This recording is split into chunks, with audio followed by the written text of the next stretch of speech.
मसीह यस्सु के जलाली और बबरकत नाम में आप सबकी सलामती हो।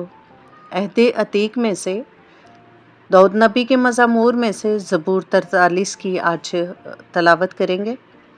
ऐ खुदा मेरा इंसाफ कर और बेदीन कौम के मुकाबला में मेरी वकालत कर और दगाबाज और बेइंसाफ आदमी से मुझे छुड़ा, क्योंकि तू ही मेरी कुव्वत का खुदा है।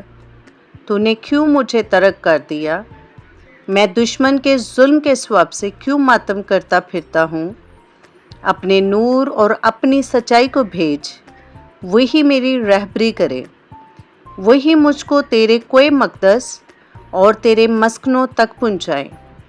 तब मैं खुदा के मस्पा के पास जाऊँगा, खुदा के हजूर जो मेरी कमाल खुशी है। ऐ खुदा मेरे खुदा, मैं सितार बजाकर तेरी सताइश करूँगा। ऐ मेरी जान, तू क्यों गिरी जाती है? तू अंदर ही अंदर क्यों बेचैन है? खुदा से उम्मीद रख, क्योंकि वो मेरे चेहरे की रौनक और मेरा खुदा है। मैं फिर उसकी सताइश करूँगा। खुदावंद के ज़िंदा पाकलाम का पढ़ा और सुना जाना हम सब के लिए बाइस से बरकत हो। खुदावंद का शुक्र हो। आमीन। वीडियो अच्छी लगे तो लाइक करें, चैनल को सब्सक्राइब करें ताकि हर आने वाली वीडियो का नोटिफिकेशन सबसे पहले आपको मिले। और वीडियो को लाइक और शेयर ज़रूर किया करें, हौसला अफजाई होती है। Stay tune with us. God bless you.